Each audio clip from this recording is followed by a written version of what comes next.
मुंबई येथून अंतरवाली सराटीकडे जात असताना मराठा समाजाचे आंदोलनकर्ते मनोजदादा जरांगे पाटील हे शिर्डी कोपरगाव समृद्धी महामार्ग येथे थांबले असता छावा क्रांतीवीर सेनेचे अहिल्यानगर जिल्हा प्रमुख अविनाश शिंदे यांच्या वतीने त्यांचा जाहीर सत्कार करण्यात आला। यावेळी जरांगे पाटील यांनी अविनाश शिंदे यांचे कौतुक करताना सांगितले की अहिल्यानगर जिल्ह्यामध्ये छावा संघटनेचं काम अत्यंत प्रभावीपणे सुरू आहे।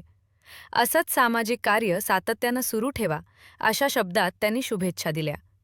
याच वेळी विशाल बोटे यांना त्यांच्या वाढदिवसानिमित्त मनोज जरांगे पाटील यांच्या हस्ते शुभेच्छा देण्यात आल्या। या सत्कारप्रसंगी आकाश गाडे, संदीप वाघ, प्रदीप कोते, अनिल मलदोडे, प्रतीक चौधरी, कुणाल धीवर, उद्धव कटारे, राहुल शिंदे, दीपक पाटील यांच्यासह छावा क्रांतीवीर सेनेचे अनेक पदाधिकारी व कार्यकर्ते मोठ्या संख्येने उपस्थित होते।